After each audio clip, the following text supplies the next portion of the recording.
Hello students, मैं उम्मीद करता हूं कि आप सभी लोग अच्छे होंगे। आज दिनांक 22 मई 2023 दैनिक भास्कर पटना संस्करण में शिक्षक नियुक्ति से संबंधित महत्वपूर्ण खबर प्रकाशित हुई है। शिक्षक नियुक्ति नियमावली पे सरकार और समर्थक दलों में मतभेद। महागठबंधन की 5 पार्टियां नई शिक्षक नियुक्ति नियमावली के विरोध में। सदन में इनके 39 विधायक। तो 1,70,000 शिक्षकों की नियुक्ति के लिए प्रभावी नई शिक्षक नियुक्ति नियमावली के मसले पर महागठबंधन में ही दो राय है। 7 दलों में से 5 दल, इसमें कांग्रेस, भाकपा माले, सीपीआई, सीपीएम और हम इसके विरोध में हैं। इन दलों का कहना है कि नियमावली पर राजद और जनता दल की हुई सहमति है, उनकी नहीं। वाम दल तो शिक्षकों के आंदोलन में हिस्सा भी ले रहे हैं। श्रमिक दिवस यानी 1 मई पर नियोजित शिक्षकों के सांकेतिक विरोध में वे शामिल थे। 25 से 31 मई तक के आंदोलन को भी उन्होंने खुला समर्थन दिया है। इस बीच शिक्षा विभाग ने आंदोलन में शामिल होने वाले शिक्षकों के विरुद्ध कार्रवाई की चेतावनी दी है। वाम दल विभाग के इस रुख से नाराज हैं। क्या है मांग? नई शिक्षक नियुक्ति नियमावली 2023 में राजकर्मी का दर्जा लेने और जिला कैडर का शिक्षक बनने के लिए नियोजित शिक्षकों को भी परीक्षा देनी है। नियोजित शिक्षक इसका विरोध कर रहे हैं। उनकी मांग है कि बिना शर्त और बिना परीक्षा के नियोजित शिक्षकों को सरकार राजकर्मी का दर्जा दे।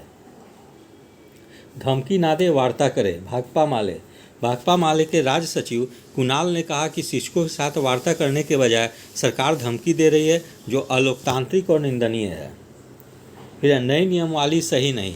कांग्रेस के प्रदेश अध्यक्ष डॉक्टर अखिलेश प्रसाद सिंह ने कहा कि नई नियमावली और शिक्षकों की योग्यता पर सवाल उठाना सही नहीं है। वार्ता करे, समाधान निकाले। भाकपा सीपीआई के राज्य सचिव रामनरेश पांडे ने स्पष्ट कहा कि सरकार शिक्षकों पर कार्रवाई नहीं, वार्ता का समाधान निकाले। कार्रवाई की बात अनुचित। माकपा सीपीएम के राज्य सचिव ललन चौधरी ने कहा कि सरकार का शिक्षकों की मांग पर विचार करने के बजाय कार्रवाई की बात करना शर्मनाक है। हमसे कोई बात नहीं हुई, जीतनराम मांझी। तो बिहार के भूतपूर्व मुख्यमंत्री जीतनराम मांझी ने कहा कि सरकार में शामिल 4 विधायकों वाले हमसे नेता जीतनराम मांझी ने कहा कि बीटेड, सीटेड, बीएड, एमएड पास शिक्षकों की बहाली कर लेनी चाहिए। फिर इधर हम लोग देखते हैं कि विधानसभा में दलीय स्थिति क्या है। तो विधानसभा में कुल 243 सीट है, जिसमें महागठबंधन की 164 सीट है। शिक्षक नियमावली के समर्थन में राजद 79 सीट है, जनता दल 45, निर्दलीय 1, यानी कुल 125 सीट है। यानी बहुमत से कुछ ही सीट जो है कि अगर जो नियमावली के समर्थन में जो दल हैं उन लोगों की है। जबकि नियमावली के विरोध में कांग्रेस के 19, माले के 12, सीपीआई के 2, सीपीएम के 2, हम के 4, यानी कुल 39 विधायक वाले जो पार्टी जो हैं वे लोग जो है कि शिक्षक नियुक्ति नियमावली के समर्थन में हैं।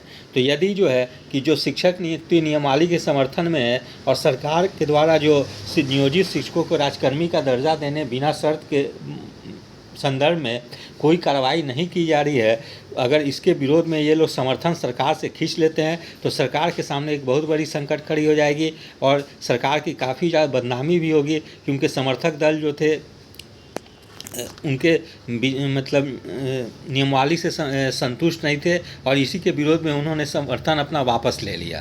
यद्यपि सरकार के द्वारा आश्वासन दी गई है अपने सहयोगी दलों को कि शिक्षक नियुक्ति नियमावली के संदर्भ में विचार की जाएगी और एक कोई बीच का रास्ता निकालने के प्रयास की जाएगी, जिससे कि नियोजित शिक्षक जो हैं उन लोग का संतोषजनक समाधान निकल सके। क्योंकि नियोजित शिक्षक भी चाहते हैं कि उन्हें बिना शर्त राजकर्मी का दर्जा दी जाए, जबकि सरकार जो है नियोजित शिक्षकों को भी परीक्षा लेने पे अड़ी हुई है। यदि बीच का रास्ता निकलती है तो नियोजित शिक्षकों की या तो अलग से एग्ज़ाम होगी, जो कि उनकी डिपार्टमेंटल एग्ज़ाम होगी और उसमें क्वालिफाइंग काफ़ी कम रखी जाएगी, जिससे कि मैक्सिमम जो शिक्षक जो हैं वो लोग पास हो सके। तो इसके लिए भी अभ्यर्थियों को थोड़ी सी इंतज़ार करनी होगी।